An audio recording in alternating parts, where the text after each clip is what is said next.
Hi,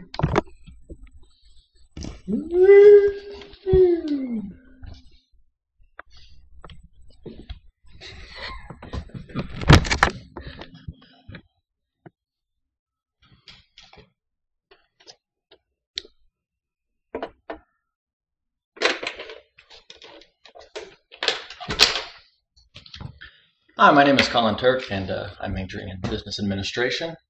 Who here likes fireworks? I do. Yeah, most people like fireworks. Fireworks have been dazzling audiences for centuries with their variety of colors, shapes, and sounds. Many people enjoy the spectacle during the 4th of July or New Year's, but not very many people know how they are constructed and fired.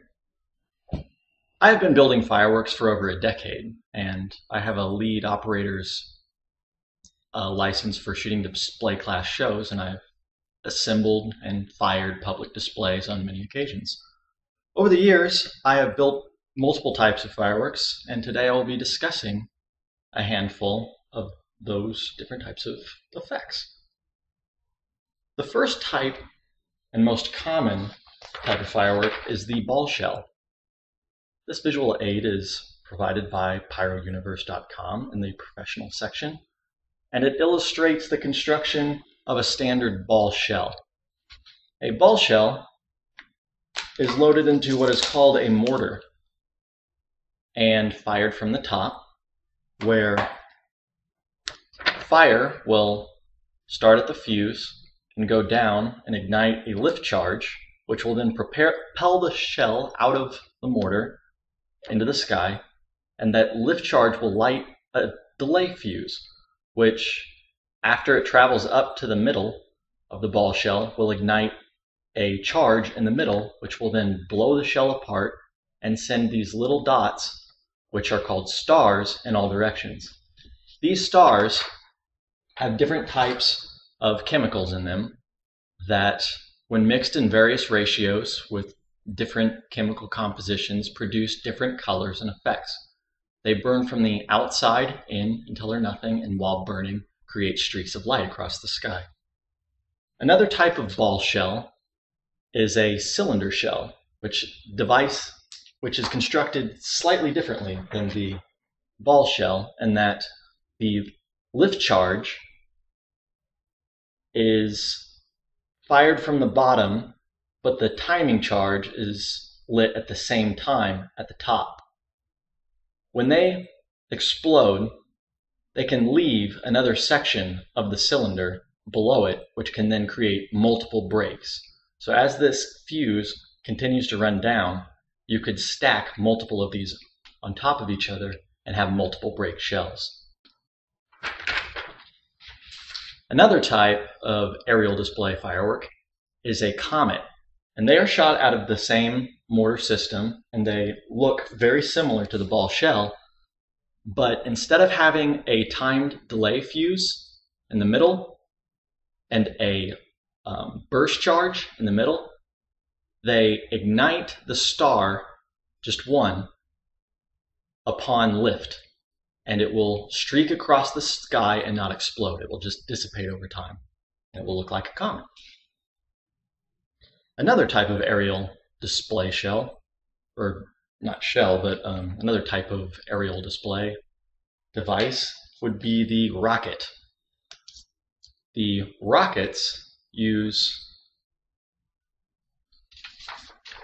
a hollowed out core with their chemical compressed in them to then burn over time, and a clay nozzle acts as a sort of baffle that increases the speed of the burn and propels it further into the air.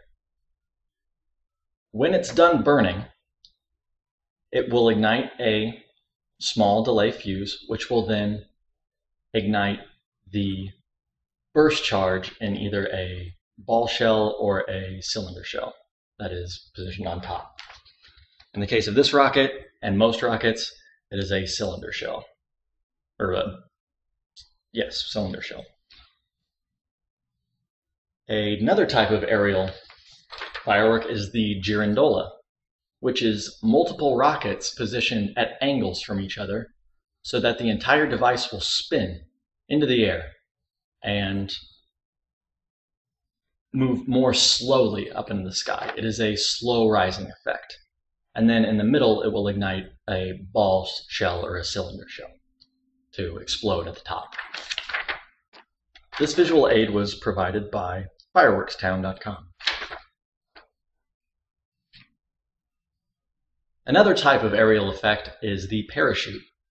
They go up in standard cylinder shells, but upon bursting, they then open a parachute, and then a pyrotechnic device acts as a weight and also a source of light as it slowly falls down to the ground. Which brings me to our next types of fireworks, which are ground display fireworks. The first type of ground display firework, and the most common, is a simple fountain. A fountain acts very similar to a rocket, only instead of facing down to shoot it up into the sky, it sits on the ground and just throws sparks straight up. These are sometimes called gerbs. Another type of ground display effect is what is called a mine. And mines look very much like cylinder shells, only that they do not have a burst charge in the middle. They just have a more powerful lift charge that ignites and throws up the stars straight out of the tube. So it looks like the color is coming out of the ground. Another type of ground display effect is what is called a strobe. And it is just a very simple device that when lit will ignite a chemical composition that does not like to burn quickly. So it will go in flashed pulses, because it's also made in layers where you have you spray water on the device so that as it's burning in, it goes from fuel to water to fuel to water. And the dryness between the chemicals when it's burning will cause it to almost completely go out, and that produces a flashing effect. Another type of ground effect, and my personal favorite, is called the cremora. And this visual aid was provided by skylighter.com. And what a cremora is, it is a fireball, essentially. They are constructed by taking either a bucket or a pot, and you put black powder along the bottom to act as a lift charge, and then on top of it you put dairy creamer. Now, dairy creamer in and of itself is not flammable, but when it's aerated, it produces a very vivid fireball.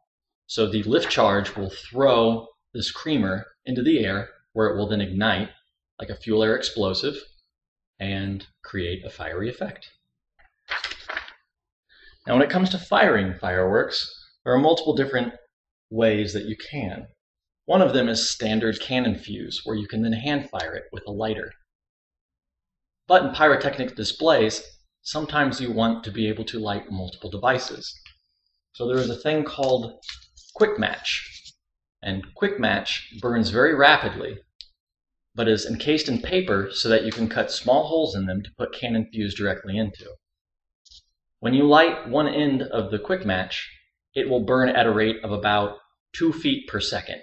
So it will burn very rapidly and ignite all of the individual fuses that are inside of it.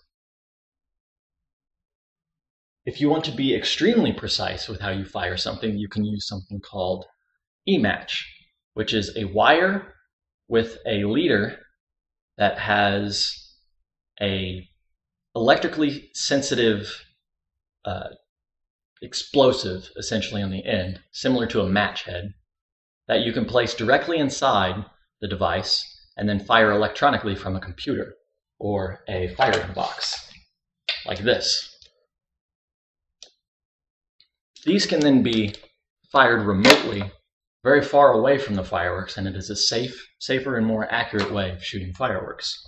And almost all pyrotechnic displays now use the electronic firing systems in conjunction with the quick matches.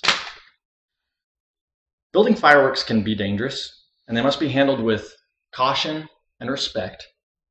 But if you are safe and you have had proper training, building fireworks can be an enjoyable and exciting way to express yourself in a very unique and artistic way.